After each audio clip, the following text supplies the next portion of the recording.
Salamlar hər kəsə. Bugün İran kinematografiyasından çox gözəl bir filmi və dəyərli bir rejissora nəzər salacağıq. Əskər Fərhadidən About Ellie filmidir bugünkü videonun mövzusu. Yaradıcılığını və hekayə qurma bacarığını yüksək qiymətləndirdiyim, sujet boyu izləyicini daim maraq içində saxladığını düşündüyüm bir rejissor və onun filmi ilə tanış olacağınıza inanıram. Çox uzatmaq istəmirəm çünki adətən mövzuları çox uzatmaq kimi bir xarakterim olduğunu bilirəm. Ona görə də keçək filmə. Almaniyadakı evliliyini bitirən Əhməd İrana qayıdır və həyatına burada davam etməyi, İranlı bir qadınla evlənməyi düşünür. Universitetdən köhnə dostları isə Əhmədin gəlişi şərəfinə ailələri ilə birlikdə Xəzər dənizi sahilində 2-3 günlük tətil planlayırlar və bəli, düz eşitdiniz, Xəzər dənizi sahilində. Əslində elə də təəccüblü bir təsadüf deyil, nəticədə eyni Xəzər sahillərini paylaşan qonşu ölkələri, amma buna baxmayaraq bu detal məndə hardasa bir doğmalıq hissi və yaxud da daha isti bir yanaşma oyatdı. Ümumiyyətlə, indiyə qədər izlədiyim bir çox İran filmində Azərbaycan türkçəsinə kiçik də olsa rast gəlmişəm. Bəzən qısa dialoqlar, bəzən bir neçə cümlə, bəzən isə mahnılar vasitəsilə. Məsələn, Əskər Fərhadinin bir başqa filmində Şəhri Ziba, yəni Beautiful City filmində filmin əvvəlində səslənən Azərbaycan xalq mahnısı Bəribaxı eşitmişdim və bu da məndə yenə xoş ovqat yaratmışdı. Bilmirəm, mən çox sevirəm. Yəqin ki, İran filmləri izləyən bir çox Azərbaycanlı bizim türkçəyə eşidəndə eyni hissləri yaşayır deyə düşünürəm və davam etmək istəyirəm filmin sujetinə. Dedik ki, dostlar Xəzər dənizi sahilində 2-3 günlük tətil planlayırlar və bu tətilin əsas təşkilatçısı Səpidədir. Səpidə tətilə əvvəldən xəbər vermədən qızının müəlliməsi Ellini də dəvət edir. Məqsədi Elli və Əhmədi bəlkə aralarında yaxşı münasibət olar, onlar evlənərlər deyə tanış etməkdir. Qrup isə bunu biraz daha sonradan öyrənir. Tətilin ilk günü hər şey xoş keçir, əyləncəli gedir və bir hadisə nəticəsində Elli itir və artıq hekayə gərgin bir sujetlə davam edir. Belə ki, biz və dostlar bilmirik ki, Elli itib Tehrana anasının yanına geri qayıdıb ya ölüb. Başqa bir nüansa daha toxunmaq istəyirəm. Biz bir filmə, kitaba nəzər saldıqda ilk olaraq onun adı məlum olur, elə deyilmi bizlərə? Daha çox adından, afişasından, qapağından yola çıxaraq fikirlər yürütməyə, mülahizələr aparmağa, proqnozlaşdırmağa çalışırıq hadisələri. Bu filmin adında isə kiçik bir oyun var. Mən ilk izləyəndə düşündüm ki, sujet Ellinin həyatından, bir anından başlayıb davam edəcək. Lakin biz filmə ümumiyyətlə bir yerdən başlamırıq. Daha çox ortadan daxil oluruq və film bizdən soruşur. Biz Elli haqqında nə bilirik? Sanki filmin adını bir növ natamam sual cümləsi kimi düşünmək lazımdır. Biz Elli haqqında nə bilirik? Film boyu bir bilinməzlik, bir müəmma var həqiqətən də. Elli haqqında biz heç nə, hətta onun adını belə bilmirik. Çünki Elli məlum olduğu kimi şərq adı deyil, qısaltmaya yaxud ləqəbə bənzəyir daha çox. Hətta bunu filmdə də görəcəyik. Polisə məlumat verən zaman onu dəvət edən Səpidədən Ellinin tam adını soruşurlar, lakin o bilmədiyini deyir. Maraqlıdır, elə deyilmi? Səpidə və Elli bir-birlərini bir müddətdir tanıyırdılar. Elli Səpidənin qızının müəlliməsi idi, lakin buna rəğmən Səpidə onun adını tam bilmirdi və Elliyə də diqqət yetirmək lazımdır. O narahat görünür, düşüncəlidir, baxışlarında qəribə bir kədər var, daim evə getməyə tələsir və bu filmdə məhz o bilinməzliyi, müəmmanı, şübhələri yaradan məqamlardır. Məhz bu məqamda Əskər Fərhadi öz izləyicisini sınağa çəkir. Ümumiyyətlə, Əskər Fərhadinin yaradıcılığında ən çox diqqətimi çəkən xüsusiyyətlərdən biri onun izləyicisini hadisələri mühakimə edən tərəf kimi filmin içinə daxil etməsidir. O sanki bizi görünməz bir münsif kürsüsünə əyləşdirir və hər hadisə ilə bağlı hökm verməyə sövq edir. Bu yanaşmanı daha əvvəl izlədiyim Beautiful City, Separation və The Salesman filmlərində də açıq şəkildə müşahidə etmişəm. Fərhadi izləyicini yalnız hekayəni izləməyə deyil, həm də öz mühakimələrini, qərəzlərini və əxlaqi sərhədlərini sorğulamağa məcbur edən rejissorlardandır. Çünki bir müddət sonra biz də filmdəki dostlar kimi düşünməyə başlayırıq. Bəlkə Elli bizdən nəyisə gizlədir, bəlkə o düşündüyümüz kimi bir insan deyil və diqqət edin, biz bu fikirləri Elli pis insan olduğu üçün qurmuruq. Sadəcə ən kiçik bir anlaşmazlıq yaranan kimi zehnimiz qarşı tərəfdə qüsur axtarmağa başlayır. Fərhadi məhz bunu soruşur.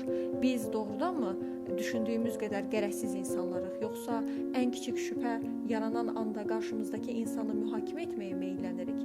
Filmdəki dostlar da eyni səhvə yol verirlər. Onlar hadisəni anlamağa çalışmaq əvəzinə günahkar axtarmağa başlayırlar və bu yükün böyük hissəsi Səpidə ilə Ellinin üzərinə düşür.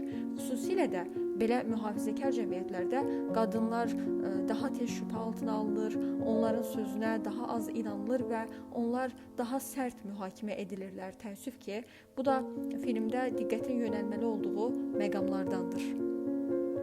Və təkrar qayıdaq Elliyə. Biz dedik ki, filmdə hadisələr bir müddət sonra, yəni təxminən 35-ci dəqiqələrdən sonra gərgin bir xətlə irəliləməyə başlayır. Çünki biz artıq burada Ellinin itkin düşdüyünün fərqinə varırıq, onun harda olduğunu aydınlaşdırmağa çalışırıq, başına nə gəldiyini öyrənməyə çalışırıq və Elli sadəcə həqiqi mənada yox, həmçinin məcazi mənada itkin idi, o həyatda itkin idi. Məhz hadisələrin dəniz sahilində keçməyi, dənizin təhlükəsi, insanı boğmağı, dalğalı sahilin səsləri, bunların filmdə əks olunmağı boşuna deyildi. Məsələn, siz Belatar'ın məşhur Turin atı filmini izləmisinizsə əgər, orada 5 obraz var. Ata, qız, at, Palinka gətirən və uzun bir monoloq deyən şəxs və külək. Küləyin həmin filmdə özünə məxsus bir rolu var və siz o küləyin səsini bütün film boyunca eşidəcəksiniz. Və burada da dənizin, belə deyək, dalğaların səsləri bir obrazdır, bir roldur, özünə məxsus bir rolu var və Elli sanki boğulurdu. Ya dalğalara özünü təslim edəcəkdi, ya da sonsuz bir ümidsizliklə mübarizə aparacaqdı, bəlkə də boş yerə. Və Əhmədlə söhbət etdiyi səhnədə orada Əhməd bir cümlə deyir: bədbəxt bir son sonsuz bir ümidsizlikdən daha yaxşıdır və yaxud da belə deyək, acı bir son sonsuz bir acıdan daha yaxşıdır. Bu cümləni unutmayın. Filmin əsas məğzi, Ellinin həyatına baxışı məhz bu cümlənin ətrafında özünü göstərir. Əslində izlədikcə görəcəksiniz ki, Elli qayıtmaq istəyir, lakin gedəcək bir yeri də yoxdur. Ellinin həyatı bizim kimi cəmiyyətlərdə çoxumuzun yaşadığı bir haldır. Bəzən dost tanışlarımızla görüşlərdən tez ayrılmalı oluruq, problemlərimiz olur, evə getməli oluruq, lakin ev dediyimiz yerə belə bəzən mənəvi olaraq sığa bilmirik. Filmdə Ellinin yeganə xoşbəxt olduğu an var.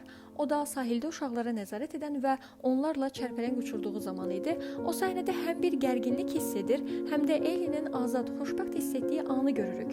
Gərginik çünki rejissor elə bir səhnə qurub ki, biz həm çərpələng uçuran Ellinin gözlərindəki işığı görürük, həm də bir gözümüzlə sahildəki uşaqlara nəzarət edirik və bir məqama da diqqət edirək. Film boyunca Elli hər nə qədər kədərli və düşüncəlidir desək də, o eyni zamanda olduqca zərif bir obraz idi. Onun daxilində qəribə bir sakitlik və qayğıkeşlik, baxışlarında isə dərinlik hissi olunurdu. Elə ki, bütün hisslərini danışmadan yalnız baxışları ilə ötürürdü. Ümumiyyətlə, Elli rolundakı Tərənə Alidosti məncə bütün filmlərində baxışları ilə rolu hiss etdirir. Bunu mən Şəhrizad serialında, The Salesman və Leylanın qardaşları filmində də yenə müşahidə etmişdim və deyərdim ki, çox sevdiyim, çox bacarıqlı olduğunu düşündüyüm aktrisalardandır.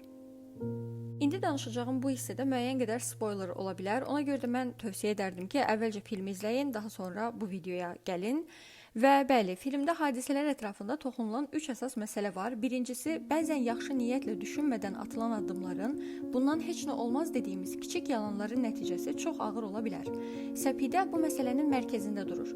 Səpidə Ellinin nişanlı olduğunu, nişanlısından uzun müddətdir ayrılmaq istədiyini bilirdi, lakin buna rəğmən onu Əhmədlə tanış etməyə çalışırdı.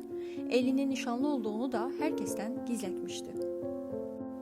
İkinci bir məsələ, bir insana ən çox fəlakət hallarında, problemli situasiyalarda və uzun yollarda tanıyırıq. Filmdə neçə illik dost olmalarına baxmayaraq, dostlar Elli itkin düşdükdən sonra birbiri ilə dəfələrlə mübahisəyə girdilər. Onlar baş verənlərin istəmədən səbəbi olan Səpidəni günahlandırmağa, Ellini qınamağa artıq hazır idilər. Ellini qınayacaqlar çünki onlara görə Ellinin nişanlısı var idi və bu tətilə gəlməməli idi.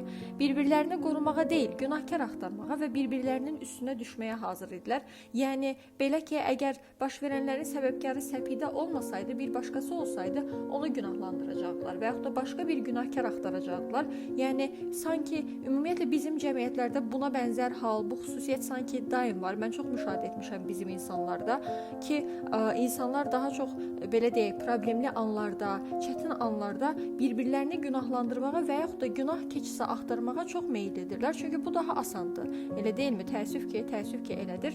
Və onların dostluqlarının sınanmağı məsələsi. Bunu filmdəki bir metafordan da görə bilərik. Sonlara yaxın sahildə təkərləri quma batan bir maşın görəcəksiniz. O maşını dostlar birgə güc bəla ilə çıxarmağa çalışırdı qumdan. Eyni ilə öz aralarındakı dostluq da belə idi. Quma sanki bir palçığa batmışdı. Zəif idi dostluqlarının bünövrəsi. Sınanmağa məhkum idi.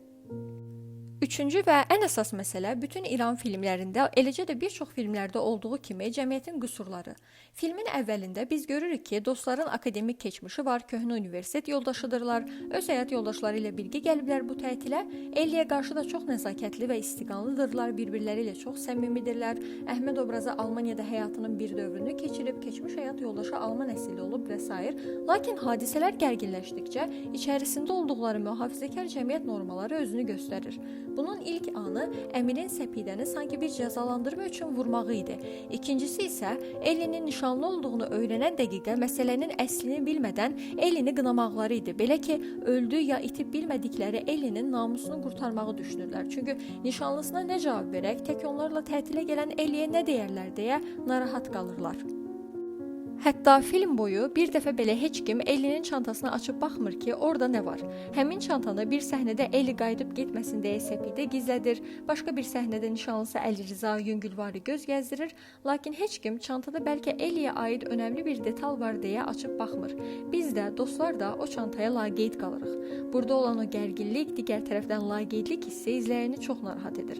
Ən çox da bizim cəmiyyətdə də buna bənzər baxış bucağı olduğu üçün insan həm çox gözəl başa düşə bilir o anı, həm də təəssüf hissi keçirir.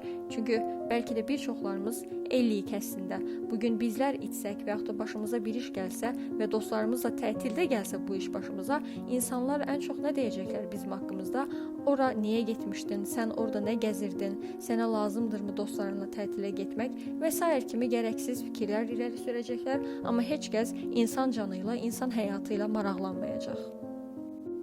Yekun olaraq film Əskər Fərhadinin usta yaradıcılığı, hekayənin axıcılığı ilə insanı daim maraqda saxlamağı ilə kifayət qədər yüksək dəyərə layiqdir. Dostluqların sınandığı, kiçik yalanların çox təhlükəli uçurumlara qədər apardığı, cəmiyyətin qüsurlarının insanları sıxışdırdığı bir film təqdim edib izləyicisinə rejissor. İzlədiyiniz üçün təşəkkür edirəm. Daim incəsənətdə qalın.